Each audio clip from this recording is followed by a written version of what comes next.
ఇప్పుడే జీ5 app download చేయండి. చూడండి మీ ఫేవరెట్ టీవీ షోస్ ఎప్పుడైనా ఎక్కడైనా. అక్క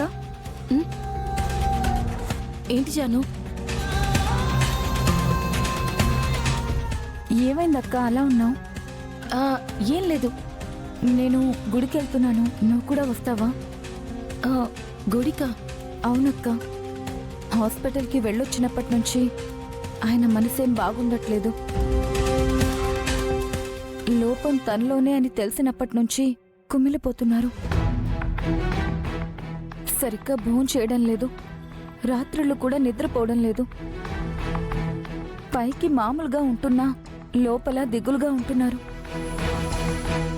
ఇలా అయితే ఆయన ఆరోగ్యం ఏమవుతుందోనని నాకు భయంగా ఉందక్క. ఆ ప్రాబ్లం ఏదో నాలో ఉన్న బాగుండేది,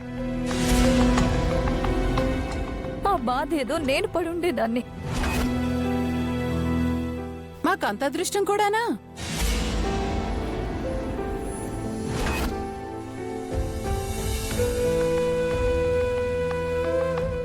భగవంతుడు లోపం నా కొడుకులోనే పెట్టాడు. ఆ లోపం ఎప్పటికి పోతుందో, నీకు పిల్లలు ఎప్పుడు పుడతారో. ఒక 3 నెలల్లో అంతా సరైపోతుంది అత్తయ్య గారు. మాకు త్వరగా పిల్లలు పుట్టాలని దేవుడికి పూజ చేయడానికి గుడికి వెళ్తున్నాను. ఆ పని చెయ్యమ్మా. నేనే నీకు చెప్దాం అనుకున్నాను. ఎలాగూ మీ అక్క నిన్ను పట్టించుకోవట్లేదు.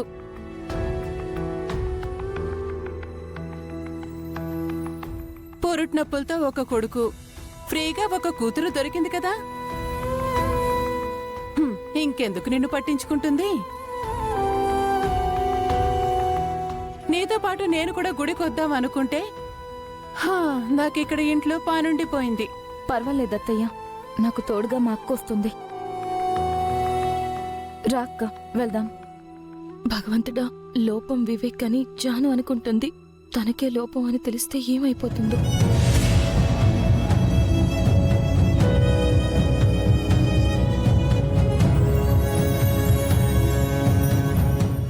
ఏంటక్క ఆలోచిస్తున్నావు?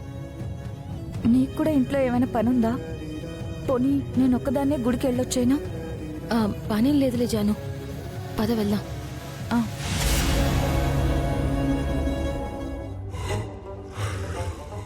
ఏమైంది? ఉదయం నుంచి అదోలా ఉంది. ఇందాక మనిషి నాతో ఏదో చెప్పాలనుకుంది, అదేవై ఉంటుంది?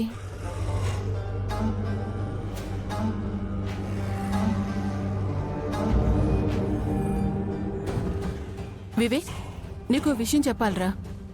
ఏంటి మామ్? ఇందాక మనిష నాతో ఏదో చెప్పాలనుకుంది.